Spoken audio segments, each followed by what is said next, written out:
ആ നമസ്കാരം.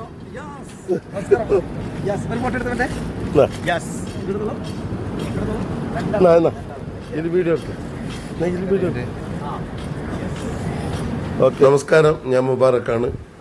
നമുക്കിപ്പോൾ ഫിലിപ്പിനെ കാണാം. കാസർഗോഡ് റെയിൽവേ സ്റ്റേഷനിലേക്ക് എൻ്റെ വീട് സന്ദർശിക്കാനെത്തിയ എന്നെ കാണുവാനും എൻ്റെ സുഖമില്ലാത്ത ഉമ്മാനെ കാണുവാനും വേണ്ടി കാസർഗോഡ് റെയിൽവേ സ്റ്റേഷനിലെത്തിയ ഫിലിപ്പിനെ ഞങ്ങൾ സ്വീകരിക്കാൻ വന്നു. നിങ്ങൾക്കറിയാം, ഫിലിപ്പിന് ഒരുപാട് വ്യൂവേഴ്സുള്ള ഒരാളാണ്. ഫിലിപ്പ് എല്ലാവർക്കും അറിയാം, ഒരുപാട് ഫോളോവേഴ്സ്. അദ്ദേഹത്തിൻ്റെ എല്ലാ പരിപാടിയും എല്ലാവരും കാണുന്നുണ്ട്. ഞാനെല്ലാം ഒരു ശിശുവാണ്, എങ്കിലും നിങ്ങളെല്ലാവരും എന്നെ സപ്പോർട്ട് ചെയ്യണം. ഓക്കെ,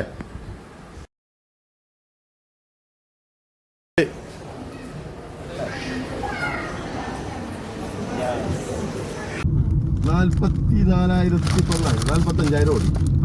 എത്ര? 1.5 വർഷം കൊണ്ട്. അപ്പൊ എന്റെ കണക്ക് പ്രകാരം 4 ലക്ഷം ഉറുപ്പ ലാഭിക്കാം. എത്ര?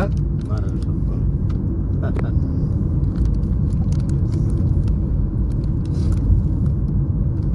മോനെ പഠിക്കുന്നില്ല മോനെ? ഇതല്ല മക്കളല്ലേ സംഭവം.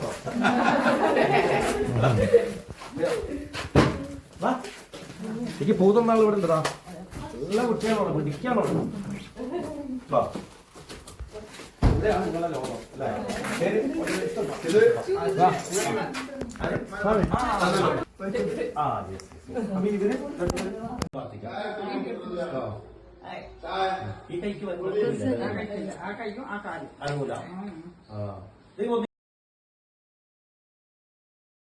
അപ്പോ എങ്ങനെയുണ്ട്?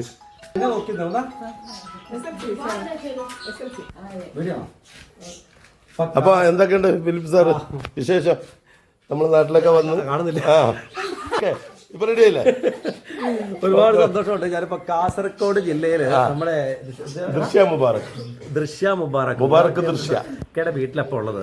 ഇതാണ് ഒരു സ്നേഹം എന്നൊക്കെ. അതെ, മറക്കാൻ പറ്റുന്ന നല്ലൊരു നിമിഷമായിരുന്നു.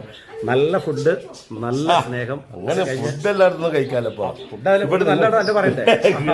ഇവിടെ നിങ്ങൾ വന്നെത്തിയതിന് നമുക്കൊരു വളരെ സന്തോഷം. അപ്പൊ നമുക്ക് 2 യൂട്യൂബർമാർ ഒന്നായിട്ട് ഇവിടെ കിട്ടി. ഓക്കെ, അപ്പൊ ഇന്ന് ഒരു ദിവസം നമ്മളടുത്ത് ചെലവാക്കി. എങ്ങനെയുണ്ടായി കാസർഗോഡിനെ കുറിച്ച്? ഇതിന് മുമ്പ് വന്നല്ലേ കാസർഗോഡ്? കാസർഗോഡ് സ്നേഹമാണ്. അത് ഹൃദയത്തിനകത്തുന്നതുണ്ട്, മറക്കൂല. ഒരുപാട് ബന്ധമുള്ള കാസർഗോഡ് ജില്ലയിലേക്ക്. ഇന്നത്തെ ദിവസം മുബാറക്കയുടെ വീട്ടിലല്ല, ഭാര്യ, ഉമ്മ, മരുമക്കള്, മക്കള്, കുടുംബം, അതൊരു നിമിഷമായിരുന്നു. ഇത് മറക്കാൻ പറ്റാത്ത പ്രസന്റ് മൊമെന്റ്.